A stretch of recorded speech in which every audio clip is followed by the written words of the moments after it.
university campus in the United States. In August, the fall semester is about to begin, and the town is bustling with students. One of them is 18-year-old Sonia Larson. I mean, this was like her first home away from home and college. And so, yeah, it was an exciting time for her. It's going to be an exciting time for any freshman coming into Gainesville and starting your life. Nothing could prepare Sonia's family for what happens next. On Sunday, August 26th, Sonia and her roommate, 17-year-old Christina Powell, are found murdered. Both girls had been stabbed repeatedly with a combat knife. And so when the phone call came later about the tragedy, I just screamed. I just screamed and screamed and screamed. Gainesville is stunned when 9 hours later, a third victim is discovered.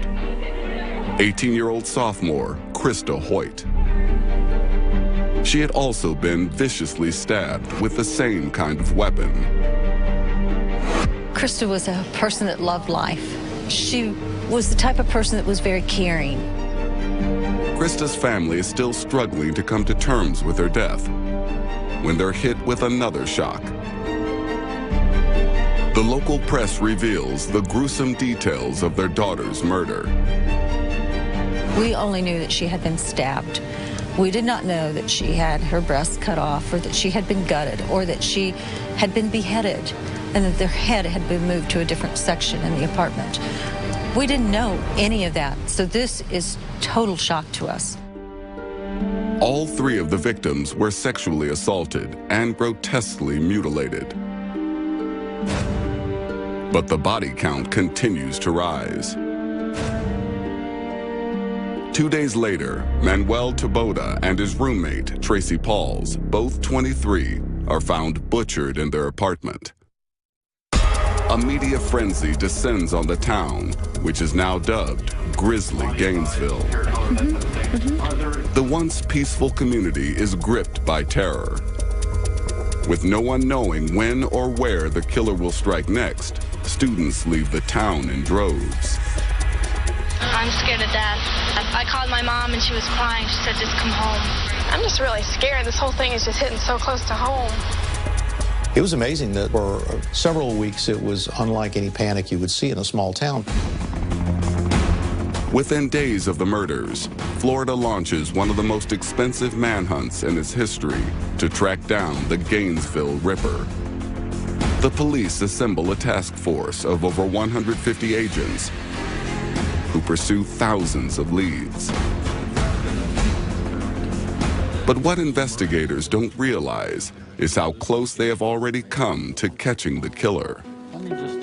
The same day the bodies of Manuel Taboada and Tracy Pauls were discovered, Gainesville police officers had pursued a man they suspected of bank robbery.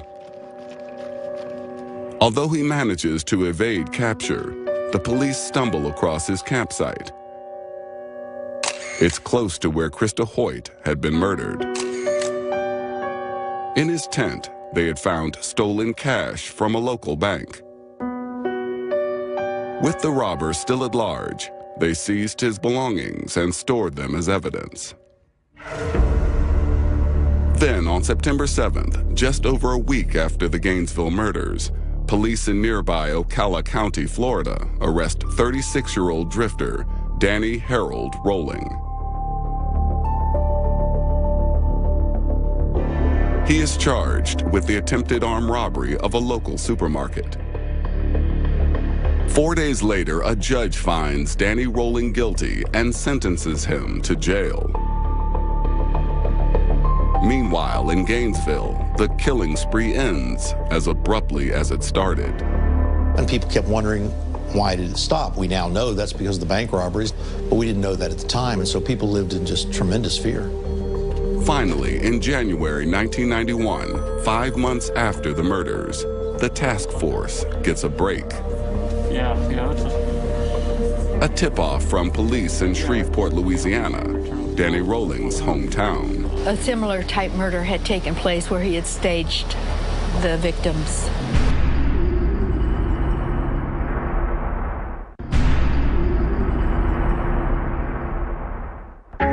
Police in Gainesville have learned that a local robber, Danny Rolling, is the chief suspect in a gruesome triple murder in Shreveport, Louisiana. The crime bears striking similarities to the recent murders in Gainesville. The victims had been stabbed to death and their bodies posed grotesquely. A similar type murder had taken place where he had staged the victims. And they had him as a suspect. The Gainesville police now revisit all the crimes committed in the town at the time of the murders. They examine the items found in the bank robber's campsite in the woods. The evidence includes a screwdriver, a ski mask, and a cassette tape deck. Only now do they play a cassette found in the player, apparently recorded on the night of the first murder. It begins. Danny Harold Rolling. That puts Danny Rolling in Gainesville when the murders took place. On the tape, he describes how to butcher a deer. Aim for the lungs, straight through the rib cage. Either there or the heart, but he'll stay right there until he bleeds to death. And that's exactly the method he used on some victims. The tape ends with an ominous suggestion. Well, I'm going to sign off for a little bit. That's something I got to do. The task force is overjoyed when DNA tests come back, linking 3 of the murders to Rolling's campsite. Rolling claims he is innocent. So over the next 3 years, the task force gathers a wealth of evidence against him. Finally, on February 15th, 1994, 4 years after the Gainesville murders, Danny Rolling enters an Alachua County courthouse. It is the first time the victims' families come face to face with their loved one's alleged killer. I felt the evil that was in this person that had committed these crimes. I could just think that this was the last person that had looked in Krista's eyes. Chief Prosecutor Rod Smith, a native of Gainesville, has spent months preparing his case. Rolling was so much pressure, and I felt like if I did something wrong, I will have let down people who've known me since before I was a lawyer.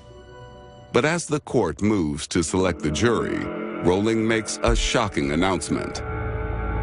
There are some things that you just can't run from, and this being one of those.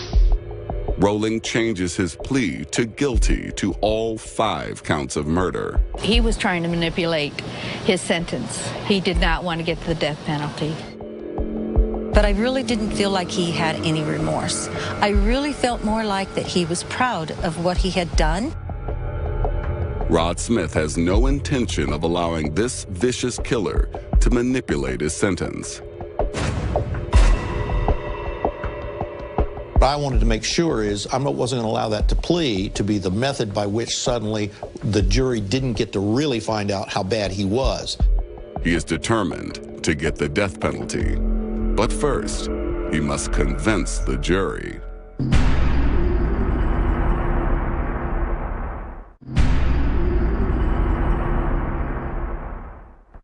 February 1994. Prosecutor Rod Smith sets out to prove that Danny Rolling committed premeditated, cold-blooded murder 5 times. We really had to go back and paint Danny for what he was, which was a sexual aberrant, a mean and vicious person. He describes how Rolling had assembled a murder kit, which included a screwdriver, duct tape, a ski mask, and a combat knife. The detail by which we were able to go back and find how he had bought the knife. He made a purchase. He paid about $34 plus tax. He bought an item. In the Army-Navy store, through the use of the barcode. The item he purchased was a Marine Corps KMAR-9. The depth of his planning for this event gave the juror the idea that this was something he came here to do, nothing but to do this. He was going to visit this misery on a college town.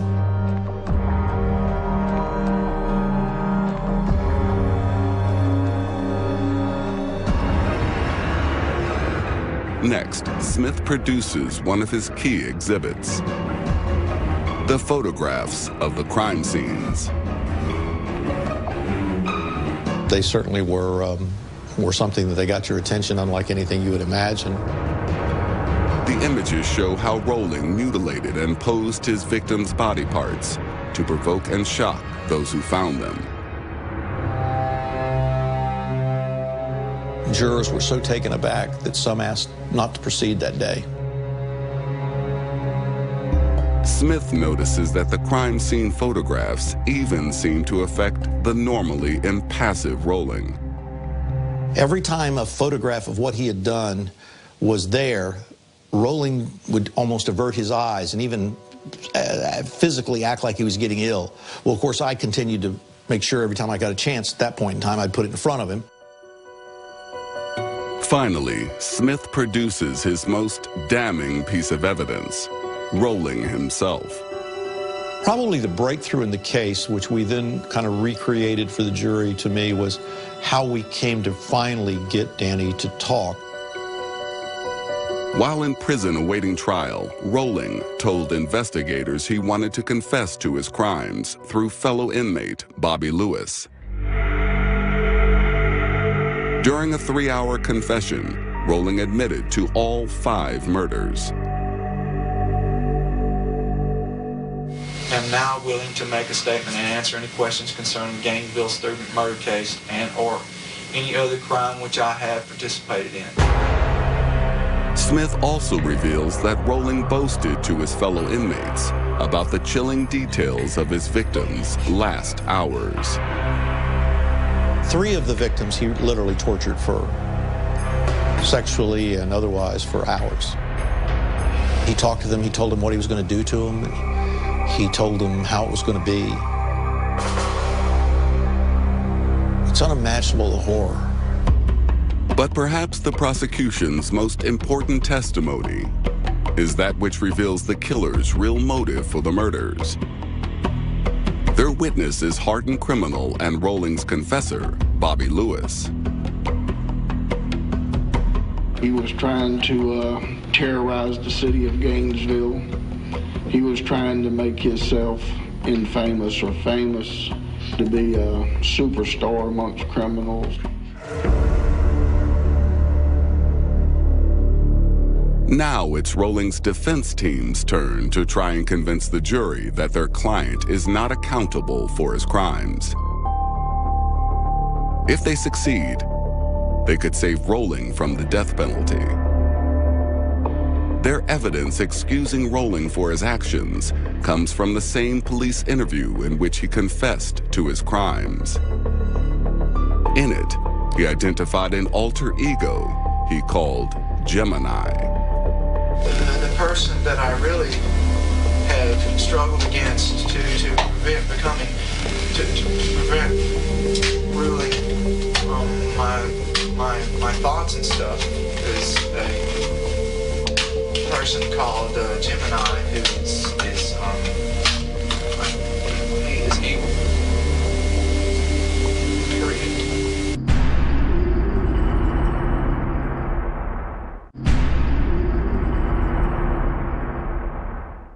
In the trial of the Gainesville Ripper, Danny Rolling, the defense presents several witnesses to back up their claim of mental illness. From expert psychiatrists. He has a very serious illness. To Rolling's own family. Danny would talk about visions of demons, people in his dreams beating him, torturing him. But in cross-examination, the prosecution dismisses Rolling's Gemini explanation as a deliberate ploy to bolster his insanity claim. He had watched this movie, The Exorcist Part 3 or Part 4. He told these scenes that were right out of a movie that he had just watched over at the theater in Gainesville. I think jurors then found all of that to be laughable.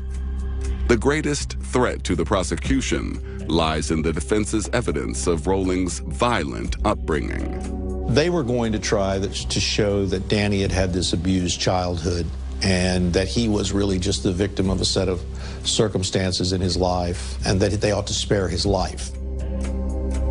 The defense claims that from an early age, Rolling was repeatedly bullied, beaten, and humiliated by his father. A key witness for the defense is Rolling's terminally ill mother, Claudia, who testifies by video link. Did there come a time when you think the way your husband was treating Danny was inappropriate? I always felt it was. She describes in detail the violent relationship between Rolling and his father. He had a way of, he'd make a fist, and in the top of their head, he'd do this real hard. Still, the victims' families feel no sympathy. I believe that there are many people that grow up in adverse conditions, but children don't always grow up to be serial killers. On March 22, 1994, Rod Smith makes his closing argument. Despite Rolling's confession and a wealth of damning evidence, Smith's hopes for the death sentence hangs in the balance. The jury must now decide the fate of Danny Rolling. It takes 2 days of deliberation for them to reach their decision. But it was a nail-biter because you just didn't know what was going to come out. I was not at all calm and collected. I was a nervous wreck. When the jury went out at the end of the trial, I felt like they should come back right away with a verdict and that it would be the death penalty. But they didn't come back right away. And we had to wait overnight. I just prayed constantly. Finally, on March 24th, 1994, the jury returns. So, Mr. Clerk, if you would publish the verdict to the jury, please. The first-degree murder. One by one, they announced their unanimous decision. Danny Rolling is guilty of first-degree murder on all 5 counts. That it imposed the death penalty upon Danny Harold. Judge Stanley Morris then delivers his judgment. It is ordered and adjudged that the defendant, Danny Harold Rolling, is hereby sentenced to death for the victim. For the families, it's the culmination of 4 years of unbelievable grief. Those families had spent every single day from the day they received the first phone call living over this. When I got through with that trial, I was in shock. I was in total shock from all the anxiety and sadness that I had in me.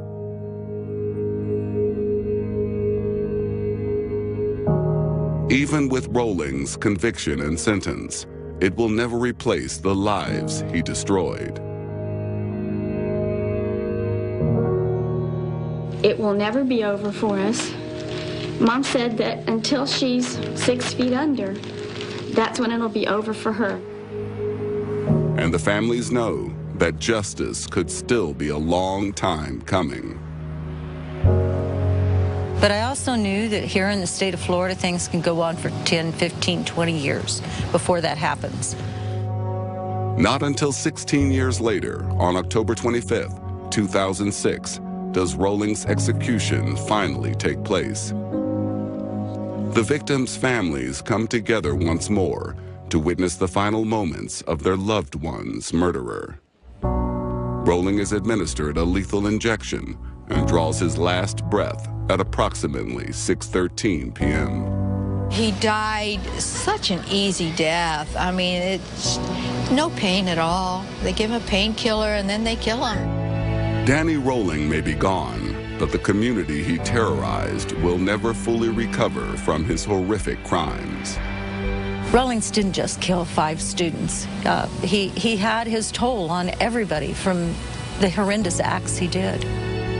Today, on the University of Florida's Gainsville campus, a grove of trees stands as a permanent memorial to ensure that his 5 victims will never be forgotten. I'll always think of these kids, and I'll always think of that for those families. Never fails. Probably won't till the day I die.